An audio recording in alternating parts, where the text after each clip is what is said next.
संबंध को निभाना और तोड़ना और जोड़ना, ये जो चीज़ें होती हैं ना, जैसे आजकल के समाज में किस प्रकार से तेज़ी के साथ बढ़ते जा रहे हैं विच्छेद की घटनाएं, डिवोर्सेस के केस किस प्रकार से बढ़ते जा रहे हैं। क्यों?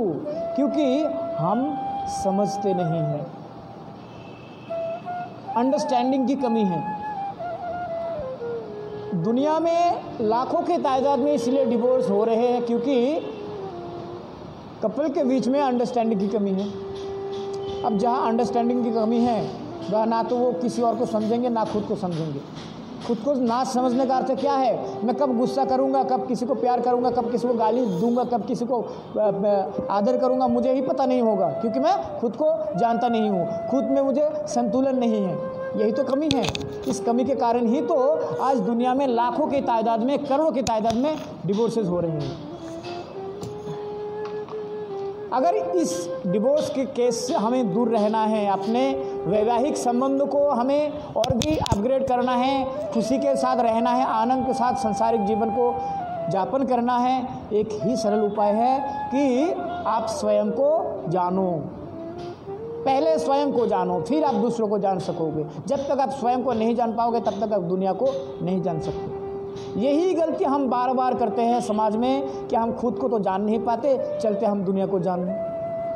चाहे आप कैम्ब्रिज में चले जाओ, चाहे आप ऑक्सफोर्ड में चले जाओ, चाहे आप बड़े से बड़े यूनिवर्सिटी में चढ़ के पढ़ के चले आ जाओ, खुद को आप समझ ही नहीं पाएंगे जब तक आप एक सद्गुरु के चरणाश्रय में नहीं आ जाओ।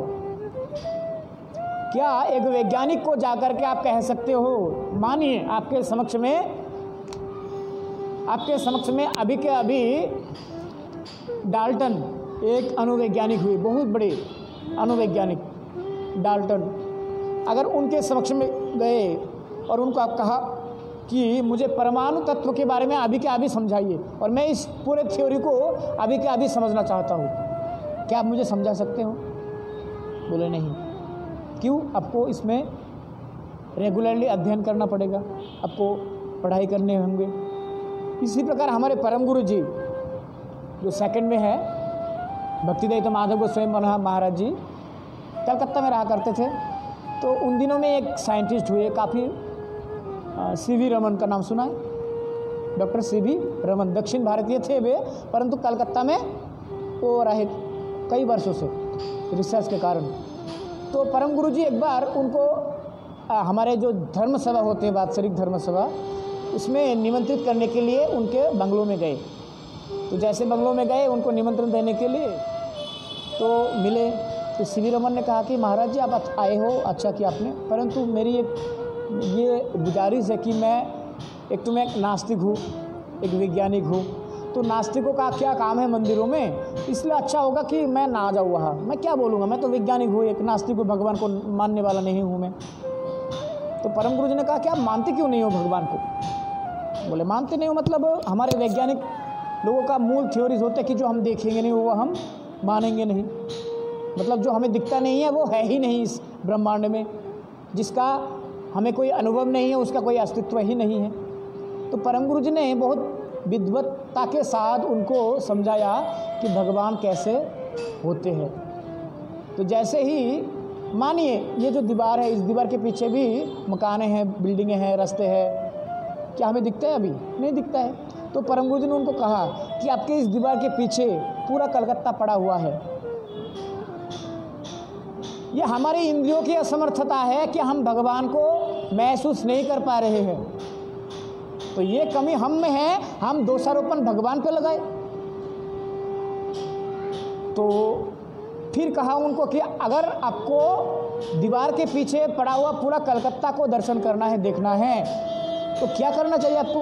बोले नहीं, फिर मुझे माइक्रोस्कोप के द्वारा, टेलीस्कोप के द्वारा देखना पड़ेगा। बोले उसी प्रकार ये माइक्रोस्कोप, ये टेलीस्कोप का काम कौन करता है? स्पिरिचुअल वर्ल्ड में गुरुदेव करते हैं। कि अगर आपको जो स्वाभाविक दृष्टि से आप भगवान को नहीं देख सकते, भगवान को अनुभव नहीं कर सकते, उसी असमूर्त भगवान को अनुभव करने के लिए, महसूस करने के लिए टेलीस्कोप का काम कौन कर रहे हैं? हमारे सद्गुरुदेव जी। वे लिंक पॉइंट के रूप में हमारे जीवन में आते हैं और हमें भगवान तक पहुंचा देते हैं। ये रहस्य है। परंतु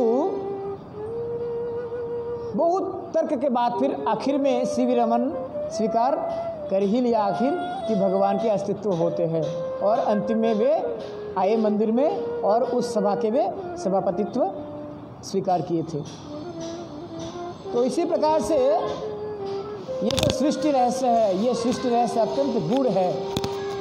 आज के वैज्ञानिक लोग कई वर्ष बिता दिए लेकिन इस सृष्टि के रहस्य को समझ नहीं पाए कि सृष्टि हुई कैसे। कहते हैं कि क्या एक ग्रह के साथ दूसरे ग्रह मिल गए, आपस में टकरा गए और सृष्टि हो गई। अरे ऐसे ही चलो मान लिया एक्सीडेंट हुए। अब एक्सीडेंट में ऐसा थोड़ी ना होता है, ये एक सुनियोजित तरीके से चीज़ों को अपने आप में जन्म लेना है ना। जैसे बिग बैंग थ्योरी एक है विज्ञान में, स्टीफन हॉकिंग जी ने एक थ्योरी बनाया बिग बैंग, मतलब कैसे इस ब्रह्मांड की उत्पत्ति हुई है, इस विषय में उन्होंने थ्योरी रचना की स्टीफन हॉकिंग ने।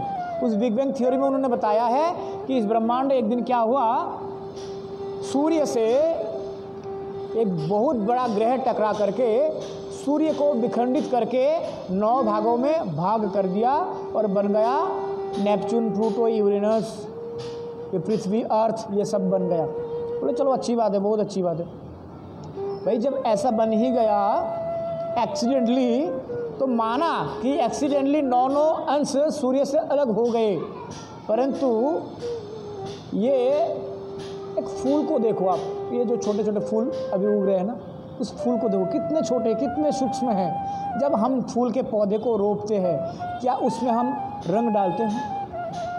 डालते रंग नहीं डालते। क्या डालते? केवल और केवल जल डालते हैं उसमें, और मिट्टी डालते हैं, जल देते हैं। लेकिन वही पौधा जब बड़ा हो जाता है, उस पौधे से जब फूल निकलता है, कितने रंग बिरंग के फूल, मानो किसी ने बहुत सूक्ष्मदर्शी के साथ इनको बहुत अवसर के समय में इनको बनाया होगा। बहुत प्रकार के ऐसे जीव होते हैं जो इतने सुंदर दिखते हैं ना। जो कुत्ते होते हैं, आप साधारण देखो घरों में आजकल कुत्ते की बहुत प्रचलन है, छोटे छोटे डॉगी है, कितने सुंदर लगते हैं। भगवान ने कितने सुंदरता के साथ बनाया होगा। तो ये एक्सीडेंटली कैसे संभव है कि इतनी सुंदरता के साथ और इतनी सूक्ष्मदर्शिता के साथ इन सब चीज़ों को बनाया जाए? कैसे संभव होगा, है ना। अब सोचिए, समुद्र में एक मछली होती है, उनका नाम है शार्क मछली होती है समुद्र में। शार्क मछली इतना बहुत तेज भाग सकते हैं, वो जल के बहाव से भी तेज। तो शार्क मछली जिस जगह पर वो प्रजनन करते हैं, प्रजनन करके बाद जिस जगह पर वो डिम अंडे देते हैं, उस जगह को छोड़ते हुए तेजी से वो बहुत आगे तक चले जाते हैं। अंडा वही के वही रह जाता है। जहाँ अंडा को उन्होंने संरक्षण के रख लिए, वहाँ से वो करोड़ों करोड़ों माइल तक चले जाते हैं। मानो अफ्रीका के शार्क मछली अंडा अफ्रीका में छोड़ते हुए हमारे भारत के इंडियन सी तक पहुँच चुके थे।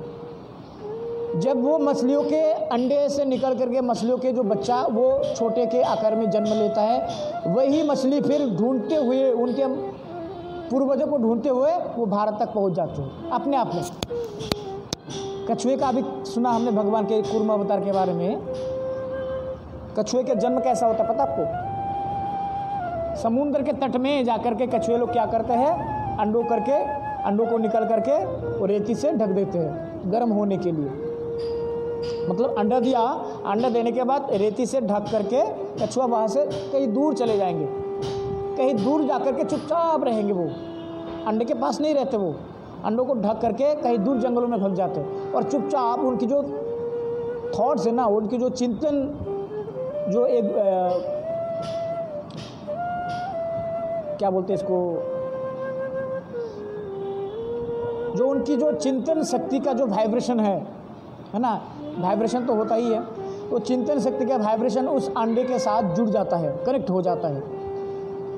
जुड़ने के बाद ये गंभीर ध्यानमग्न अवस्था में सोचते ही रहते उस बच्चा के विषय में कि अभी अंडा फूटेगा, अभी अंडा फूटेगा, अभी अंडा फूटेगा, और अंडा फूट के तैयार भी हो गया। और जैसे अंडा फूट जाते हैं वैसे वो अंडा क्या करते हैं, वो अंडा के अंदर से जो बच्चा निकला हुआ है वह कछुए के बच्चा क्या करते हैं, उसके माँ तक वो अपने आप में ही पहुंच जाते हैं, उसको कोई बताता नहीं है कि तेरे माँ वहाँ के बैठे हुआ है। तो ये कैसे संभव है? ये ब्रह्मांड के ऐसे हजारों हजारों सृष्टि है जो रहस्य से भरा हुआ है। हम 1% भी इन सभी मिस्ट्री को, रहस्य को आज तक नहीं समझ पाए हैं। तो भगवान को इतना आसानी से कैसे समझ पाएंगे? इसीलिए